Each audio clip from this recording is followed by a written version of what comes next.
तो हेलो छात्रों, इस वीडियो में आपका स्वागत है। और मैं आपको बता दूं, YouTube पर ऐसा कोई वीडियो नहीं है जो आपको रातों रात आप 1 घंटे पढ़कर कल जाकर आप 80 में से 80 नंबर ला सके। इसके लिए आपको काफ़ी मेहनत करनी पड़ती है, तब जाके आपके 80 में से 80 नंबर आते हैं। तो इसके लिए आपको क्या करना है, जो क्वेश्चन यहाँ पे इंपॉर्टेंट क्वेश्चन आपको बताए जाते हैं, तो यदि आप इन क्वेश्चन को कर लोगे तो आपके 101% यहाँ पे 80 में से 60 से 70-80 नंबर तक आप ला सकते हैं अपने मेहनत के अकॉर्डिंग। तो आपको यहाँ पे जो इंपॉर्टेंट क्वेश्चन आपको बताया जा रहे हैं तो उसे दिल से पढ़ लो, ठीक है। यदि आप दिल से तैयारी करोगे तो आपके यहाँ पे 80 नंबर आ जाएंगे। तो चलिए मैं आपको जो है यहाँ पे इंपॉर्टेंट क्वेश्चन बता दे रहा हूँ जो आपको इससे बाहर कल क्वेश्चन नहीं जाएंगे। तो सबसे पहले आपको यहाँ पे आपको बताता हूँ, यहाँ पे एक वाक्य में उत्तर, ये आप एक वाक्य में उत्तर पढ़ लीजिए। यहाँ पे आपका बहुत इंपॉर्टेंट क्वेश्चन है। देखिए क्या लिखा है, महाकाव्य का कलेवर कैसा होता है, आपको ये क्वेश्चन दिया गया है। सेकंड क्वेश्चन यहाँ पे गोस्वामी तुलसीदास के प्रमुख महाकाव्य का आपको नाम बताना है। थर्ड क्वेश्चन एक खंड काव्य का आपको नाम लिखना है। तो देखिए महाकाव्य की अगर यहाँ पे बात की जाए कलेवर का, तो आपका यहाँ पे कलेवर कैसा होता है, आपका विस्तृत होता है, ठीक है, बहुत बड़ा होता है। इसमें जीवन के चरित्र का शुरू से लेकर प्रारंभ से लेकर अंतिम तक का वर्णन किया जाता है, यानी जन्म से लेकर मृत्यु तक का वर्णन किया जाता है, ठीक है। इसके बाद सेकंड क्वेश्चन क्या लिखा है आपका यहाँ पे, गोस्वामी तुलसीदास के प्रमुख महाकाव्य का नाम क्या है, तो बहुत ही फेमस आपका है रामचरितमानस, ठीक है। ये पूरा वीडियो देखिए और कल आप बताइएगा कि कितने क्वेश्चन आपके यहाँ से बन रहे हैं, ठीक है, क्योंकि मैं यहाँ पे आपको very very most important question आपको मैं बता रहा हूँ और मॉडल पेपर ऑलरेडी मैंने यूट्यूब पर दे दिया है, ठीक है। इसके बाद देखिए थर्ड क्वेश्चन क्या लिखा है, एक खंड का आपका एक नाम लिखना है। तो खंड का मतलब क्या होता है, एक किसी आपके भाग का, जीवन के किसी एक भाग का एक खंड का वर्णन होता है, उसे कहते हैं खंड काव्य। तो आपको इसमें पंचवटी आपने सुना होगा, ठीक है, पंचवटी मैथिली शरण गुप्त का है और साथ में सुदामा चरित आपका नरोत्तम दास का है। ऐसे क्वेश्चन आपको याद कर लेना है और इसके साथ यशोधरा भी है। तो देखिए यहाँ पे आपका सारा का सारा आंसर दिया गया है। चौथा क्वेश्चन, काव्य के कितने भेद होते हैं, तो आपको यहाँ पे 2 भेद होते हैं। क्या होते हैं, एक आपका होता है प्रबंध काव्य और एक आपका यहाँ पे होता है मुक्तक काव्य। अच्छे से याद कर लीजिए बच्चों, क्योंकि क्वेश्चन आपके यहीं से आएंगे और very very most important question है कल के लिए। आप भरोसा करो, यहाँ से पढ़ने के बाद आपका क्वेश्चन बाहर नहीं जाने वाला है। इसके बाद देखिए आपको सत्य असत्य यहाँ पे आपको क्वेश्चन बता रहा हूँ। पहला क्वेश्चन, रसयुक्त वाक्य काव्य है, यह आचार्य विश्वनाथ का है। तो बिल्कुल जी हाँ, विश्वनाथ आचार्य ने कहा है कि रसयुक्तम वाक्य एक सर्ग होते हैं। तो बिल्कुल गलत, क्योंकि खंड काव्य में 6 क्या होता है आपका यहाँ पे अनेक नहीं होते हैं, यहाँ पे आपका महाकाव्य में जरूर होते हैं 7 या 7 से अधिक सर्ग होते हैं। चौथा क्वेश्चन, महाकाव्य में एक ही छंद का प्रयोग होता है। तो ये भी आपका गलत है, क्योंकि वहाँ पे आपका बात की जाए महाकाव्य में तो आपका श्रृंगार और शांत और यहाँ पे आपका क्या होता है, इन गुणों का आपका प्रयोग होता है। और साथ में यहाँ पे देखिए पांचवा क्वेश्चन क्या लिखा है, खंड काव्य की कथा वस्तु विस्तृत होती है। तो ये भी आपका गलत होगा। क्यों होगा, खंड काव्य में आपका विस्तृत नहीं होता है, आपका यहाँ पे किसी एक खंड का जीवन का वर्णन किया जाता है। यदि महाकाव्य की बात की जाए तो उसमें पूरा होता है, ठीक है। इसके बाद छठा क्वेश्चन देखिए यहाँ पे, मुक्तक काव्य में प्रत्येक छंद अपने आप में स्वतंत्र और पूर्ण होते हैं। तो बिल्कुल ये आपका एकदम करेक्ट 100% 1% सही है, ठीक है। तो देखिए ये क्वेश्चन आपके लिए बहुत इंपॉर्टेंट है। आपको मैं इस वीडियो की कल आपको इसको देखने को मिलेगा कि कितने क्वेश्चन आपको यहां से आते हैं। तो इस वीडियो को हल्के में मत लीजिएगा, ये वीडियो आपके लिए कल के पेपर के लिए very very most important question है। देखिए अगला क्वेश्चन, यहाँ पे आपका रिक्त स्थान आता है, कविता के बाह्य रूप का संबंध किससे होता है, तो आपको यहां से बताना है अभिव्यक्ति से, ठीक है। इसके बाद सेकंड क्वेश्चन देखिए, महाकाव्य में कम से कम कितने सर्ग होते हैं, तो आपका यहाँ पे कम से कम आपका देखिए 8 से 8 सर्ग होते हैं, 8 से ज्यादा ही होते हैं। इसके बाद क्वेश्चन नंबर 3 में देखिए पंचवटी क्या है, तो आपका ये खंड काव्य हो जाएगा। मैंने भी बताया था कि पंचवटी और सुदामा चरित्र और यहाँ पे यशोधरा आपके क्या कहलाते हैं, आपके खंड काव्य, और रामचरितमानस और कामायनी ये आपके महाकाव्य कहलाते हैं, और साकेत, ठीक है। इसके बाद देखिए चौथा क्वेश्चन, महाकाव्य में जीवन के क्या होता है, आपका महाकाव्य में समग्र वर्णन होता है। क्या होता है, समग्र आपका वर्णन होता है। और किसी एक घटना का वर्णन किसमें होता है, आपका खंड काव्य में। इससे बाहर आप क्वेश्चन नहीं जाने वाले हैं, काव्य खंड की मैं बात कर रहा हूं। इसके बाद देखिए आप रिक्त स्थान क्या आता है, आपका इसमें क्वेश्चन क्या आता है, यहाँ पे देखिए चौपाई छंद क्या होता है, चौपाई आपका यहाँ पे मात्रिक छंद होता है। क्या होता है, आपका मात्रिक छंद होता है। चौपाई में 16 मात्राएं होती है, आपने पढ़ा होगा, ठीक है। कौन वाला? मंगल भवन या मंगल हारी, द्रवहु सुदशरथ आचार्य बिहारी। ये आपका फेमस चौपाई छंद का एक उदाहरण है, ठीक है, बिहारी का। इसके बाद देखिए सेकंड क्वेश्चन, हस स्वरों पर क्या होता है आपका? हस्व मात्रा ही होगा, बिल्कुल सही है, ठीक है। इसके बाद सेकंड क्वेश्चन यहाँ पे देखिए, ये वो क्वेश्चन आपका छूट गया था। तीन वर्णों के समूह क्या कहते हैं? तो तीन वर्णों के समूह को गढ़ कहते हैं। तगड़ मगड़ जगड़ आपने पढ़ा होगा, ठीक है, 8 गढ़ होते हैं। इसके बाद देखिए आपका यहाँ पे थर्ड, गढ़ों के एक रूप को कितना, आपको यही पूछा है, कितने रूप होते हैं? 8 रूप होते हैं, ठीक है। या माता राजभान सलगा आपने पढ़ा होगा ना, बिल्कुल आपने हिंदी में पढ़ा होगा, या माता राजभान सलगा। देखिए सलगा, तो आपको इससे आ जाएगा आपका या यगड़ मगड़ तगड़ रगड़ जगड़ भगड़ नगड़ सगड़ और लगड़, और ये आपका तगड़ हो जाए, ठीक है। तो आपको ये क्वेश्चन आते हैं। इसके बाद देखिए आपका यहाँ पे नेक्स्ट क्वेश्चन आपका सही विकल्प आता है। आपको इसमें याद करके रखना है, जहां एक ही शब्द का आपका बार बार आए, क्या आता है? शब्द जब बार बार आए, तो जहां आपका शब्द बार बार आता है वहां पे आपका यमक अलंकार होता है, और जहां आपका वर्ण बार बार आए उसे कहते हैं, आपको क्या कहते हैं? यहाँ पे आपका कहते हैं आपका अनुप्रास अलंकार, ठीक है, आपको याद करके रखना है। तो जैसे चारू चंद्र की चंचल किरणें, यह आपका अनुप्रास अलंकार उदाहरण है। और बात करें यमक का, जैसे कौन कौन सा? मोती मोती डार के, वो वाला पढ़े ना आपने, माला फेरत जुग गया, गया ना मन का फेर, और कर का मन का डार के, मन का फेर, ये आपका इसी का उदाहरण है। और इसमें साथ में आपका देखिए, ये आपका अभी एक क्वेश्चन मैंने आपको नहीं बताया, ठीक है, यहाँ पूछा है जब एक शब्द बार बार है किंतु उसका अर्थ देखिए, जब उसका हर शब्द का आपका बार यहाँ पे आपका मतलब अलग अलग आएगा, वहां पे आपका श्लेष अलंकार होता है। क्या होता है? श्लेष, श्लेष यानी चिपका हुआ होता है, ठीक है। रहीमन पानी राखिए, बिन पानी सब सून, और पानी गए न उबरे, मोती मानस चून। तो सबका आंसर यहाँ पे अलग अलग, हर हर आपका यहाँ पे अलग अलग आता है, ठीक है। रहमान पानी राखिए, बिन पानी सब सून, हर पानी का यहाँ पे अलग अलग अर्थ है। तो ऐसे में आपको यहाँ पे श्लेष अलंकार होगा। और यदि बात ये वाला देखिए सेकंड क्वेश्चन, पीपर पात सरिस मंडोला, तो जब भी आपका सरिस शब्द आए, क्या है? सी सम सरिस, ऐसे क्वेश्चन जब आते हैं तो यहाँ पे आपका क्या, कौन सा अलंकार होता है? यहाँ पे आपका उपमा अलंकार होता है। कौन सा? उपमा अलंकार हो जाएगा। देखिए यहाँ पे आपको उपमा अलंकार यहाँ पे लिखा गया है। इसके बाद देखिए थर्ड क्वेश्चन, जहाँ एक शब्द दो या दो से अधिक बार आता है। अब देखो शब्द दो या दो से अधिक बार तो आया, लेकिन इनका आपका मतलब अर्थ, यानी हर शब्द का, वहाँ पे पानी जैसे आया था रहीमन वाले में, तो हर शब्द का यहाँ पे अलग अलग अर्थ हुआ नहीं, तो आपका यहाँ पे कौन सा अलंकार हो जाएगा? आपका यहाँ पे यमक अलंकार हो जाएगा। इसके बाद देखिए आपका नेक्स्ट क्वेश्चन चौथा क्या दिया है आपको यहाँ पे, काव्य की शोभा बढ़ाने वाले तत्वों को, very very most important question, अलंकार कहलाता है। पांचवा क्वेश्चन, चारू चंद्र की चंचल किरणें, मैंने बताया था ना अभी कि आपका ये अनुप्रास अलंकार का होता है। यहाँ पे चा चा की आपकी आवृत्ति हो रही है, कि वर्ण की आवृत्ति हो रही है। इसके बाद आप देखिए यहाँ पे आपका क्या आता है, आपको अलंकारों का अनावश्यक प्रयोग कविता के सौंदर्य को क्या करता है? आपको यहाँ पे बाधित करता है, ठीक है, बढ़ाएगा नहीं।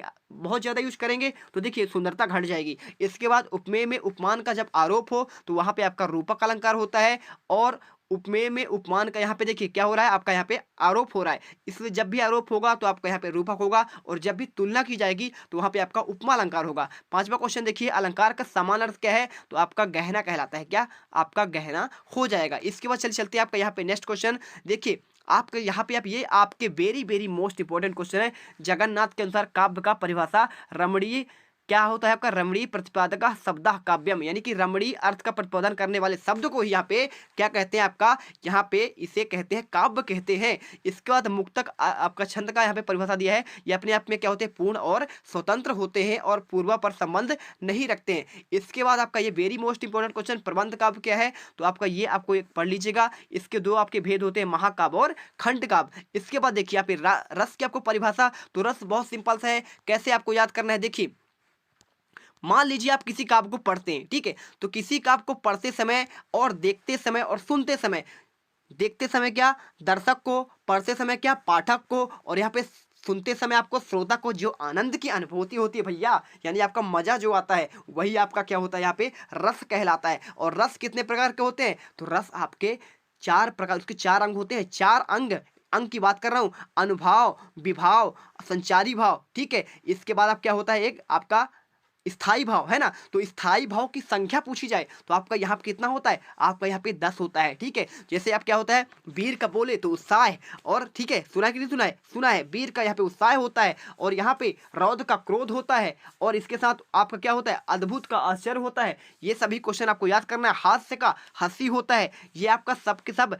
शांत रस का आपका जुगुप्सा होता है। ये सभी क्वेश्चन आपको याद कर लेना है। एक परिभाषा याद कर लीजिए, कौन सा परिभाषा, ये आपका यहाँ पे क्या दिया है, बतरस लालच लाल की मुरली धरी लुकाए, सौ करे भौन हंसे और देन करे नट जाए। आपका ये क्या होगा, यहाँ पे बात्सल रस का आपका ये उदाहरण हो जाएगा। जब सहृदय के हृदय में क्या होता है आपका यहाँ पे स्थाई भाव का जब विभाव अनुभाव और संचारी भाव से यहाँ पे संयोग होता है, वहाँ रस की उत्पत्ति होती है। इसके बाद very very most important question आपका यहाँ पे छंद। ये क्वेश्चन आपका पेपर में आ सकता है, जिस काव्य में मात्रा वर्ण गण यति लय आदि विचार करके योजनाबद्ध तरीके से क्या कहा जाता है, उसे छंद कहते हैं। आपको यह याद करना है। इसके बाद आपका क्वेश्चन इंपॉर्टेंट क्वेश्चन, अलंकार क्या होता है, तो आपको ये याद कर कर ही जाना है। ठीक है, महाकाव्य और खंड काव्य में अंतर, और यहाँ पे अलंकार, छंद और रस, ये क्वेश्चन याद करके जाइए। इनमें से क्वेश्चन बनने ही बनने हैं। इसके बाद चलिए आपको मैं यहाँ पे इंपॉर्टेंट क्वेश्चन बताता हूँ। आपका यहाँ पे ये आपका काव्य है। ठीक है, तो काव्य तो आप जानते हैं, आपका यहाँ पे दो प्रकार का दृश्य काव्य, श्रव्य काव्य, ये आपका देखने वाला, ये आपका सुनने वाला, और यहाँ पे आपका नाटक और एकांकी इसमें होता है। तो नाटक क्या होता है, इसको देखते हैं हम, देखते कि नहीं देखते। एकांकी भी आप यहाँ पे रंगमंच पर देखा जाता है। लेकिन आपका श्रव्य काव्य सुनने वाला होता है। महाकाव्य हो गया, खंड काव्य, पाठ्य काव्य, यहाँ पे गेय काव्य है ना, तो इसे आप पढ़ लीजिएगा। इसके बाद देखिए आपका यहाँ पे सबसे इंपॉर्टेंट क्वेश्चन आपका ये होता है, महाकाव्य और खंड काव्य में अंतर।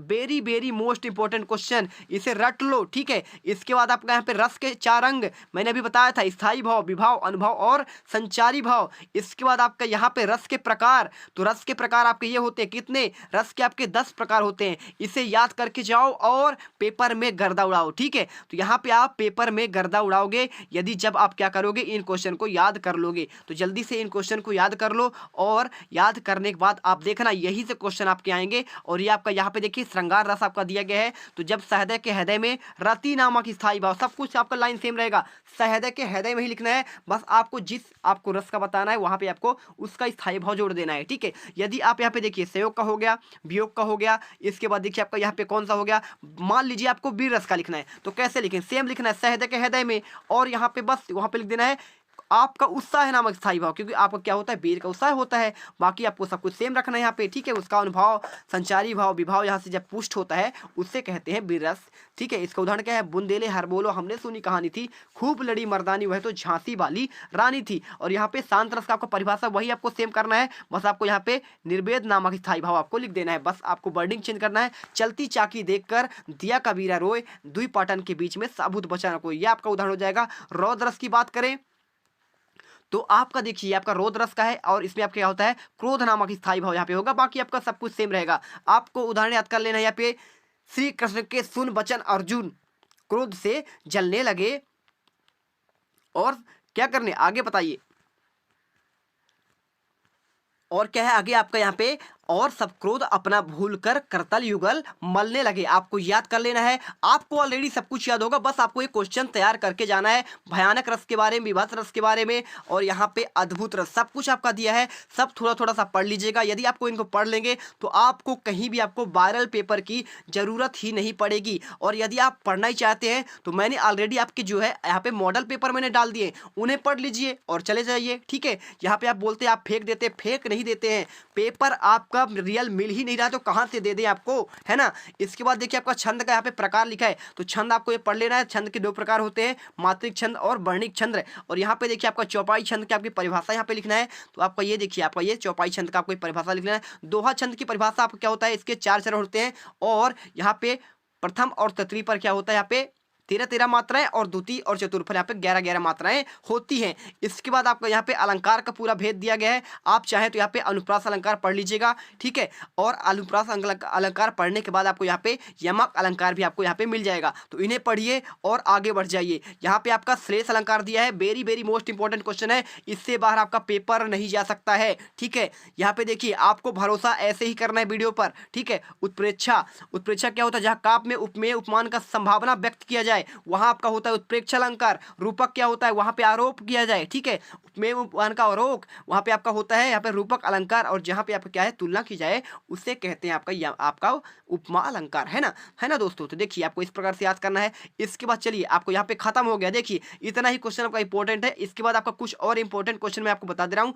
यहाँ पे सबसे ज्यादा इंपॉर्टेंट क्वेश्चन आपका जो आता है वो आपका, देखिए मैं आपको समझा रहा हूँ, हर एक चीज आपको बताऊंगा। ये रचनाएं आपको मात्र 2 रचनाएं याद करके जाना है, इसमें से एक कल पेपर में आपको 101% देखने को मिलेंगे, कबीर अथवा माखनलाल चतुर्वेदी का आपका यहाँ पे जीवन परिचय। तो आप चाहे तो कबीर का याद कर लीजिए रचनाएं, साखी सबद रवैनी, भाव पक्ष याद कर लीजिए, और यहाँ पे कला पक्ष। देखिए भाव मतलब क्या होता है, इन्होंने जो है पाखंड का विरोध किया, ये आपका भाव पक्ष हो गया भाई।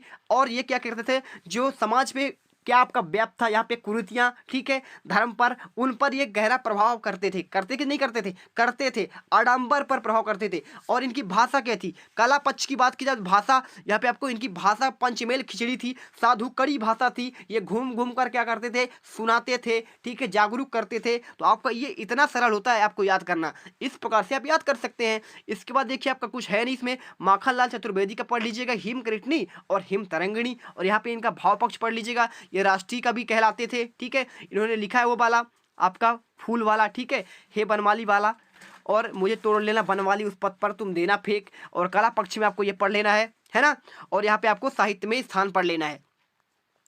इसके बाद चलिए आपको इंपॉर्टेंट क्वेश्चन एक आपका यह आता है, ज्ञान मार्गी और प्रेम मार्गी कवियों के आपको नाम लिखना है, और यहाँ पे इनको अंतर लिखना है। देखिए ज्ञान मार्गी कवि कौन कहलाते हैं, जो गुरु के साथ महत्व देते हैं, यानी कि शिक्षा को, ज्ञान को महत्व देते हैं। और प्रेम मार्गी प्रेम को महत्व देते हैं, वो भगवान से प्यार करते हैं, ईश्वर से प्रेम करते हैं, है ना। तो ये कौन कौन से, मलिक मोहम्मद जायसी है, और इन्होंने रचना क्या है, बीजक है, ठीक है, और ये आपका कबीर दास आते हैं, इसमें आते कि नहीं आते हैं, ये हो गया। आदिकाल की आपको विशेषता पढ़ना है, क्या पढ़ना है, आदिकाल की, तो आदिकाल का ये पढ़ लीजिएगा आप। इसके बाद आपका यहाँ पे वीरगाथा काल और आदिकाल बात एक ही है, और यहाँ पे प्रमुख कवि क्या है, 2 चंदबरदाई और यहाँ पे नरपति नाल है, ठीक है, आपको ये पढ़ लेना है। और इसके बाद आपका यहाँ पे इंपॉर्टेंट क्वेश्चन, राम भक्ति शाखा और कृष्ण भक्ति शाखा में अंतर। तो राम भक्ति शाखा में जो राम को मानते हैं, और कृष्ण भक्ति में आपका यहाँ पे जो कृष्ण को मानते हैं। देखिए आपको इस प्रकार से यहाँ पे गोस्वामी तुलसीदास और यहाँ पे सूरदास और मीराबाई रसखान आपको याद कर लेना है, सिंपल सा। आपको यहाँ पे इसके बाद सगुण भक्ति और निर्गुण भक्ति। तो सगुण भक्ति मतलब क्या होता है, यहाँ पे ईश्वर की उपासना करने वाले, और निर्गुण भक्ति जो भगवान को मानते ही नहीं है, निर्गुण निराकार है। यहाँ पर ज्ञान मार्गी और प्रेम मार्गी आता है, और यहाँ राम भक्ति और आपका कृष्ण भक्ति आता है। इसके बाद देखिए आपका भक्ति काल के 4 कवियों के नाम पूछे तो आपको इस प्रकार से लिख देना है कि भाई सूरदास है, तुलसीदास है, मीराबाई है और मलिक मोहम्मद जायसी है। बस इसे पढ़ लो और जो है कल 80 में 80 ठोक कराओ, ठीक है। तो यहाँ पे देखिए आप भक्ति काल के यहाँ पे आपको 4 विशेषताएं आपको इस प्रकार से लिख देना है, याद कर लेना है। और यहाँ पे आपको आदि काल के यहाँ पे रचनाएं और उनके प्रमुख कवि आपको याद करना है। बस ऐसे वीडियो को पॉज करते देखते जाइए, आप कल पेपर में गर्दा उड़ाकर आओगे, ठीक है। तो देखिए आपके ये कुछ क्वेश्चन है, आप इनको पढ़ लीजिएगा, पढ़ना होगा, जो आपके इंपॉर्टेंट क्वेश्चन लगे तो आप इन्हें पढ़ लो, ठीक है। तो ये क्वेश्चन आपके इंपॉर्टेंट थे, बाकी मैंने अदर वीडियो में आपका यहाँ पे गद्य खंड का मैंने बता दिया था, ठीक है। तो मिलते हैं यहाँ पे आपका नेक्स्ट वीडियो पर। जय हिंद, जय भारत, वंदे मातरम। वीडियो अच्छी लगे वीडियो को दिल से चैनल को सब्सक्राइब करो। यदि आप ऐसे ही इंपॉर्टेंट क्वेश्चन चाहते हैं तो कमेंट करिए।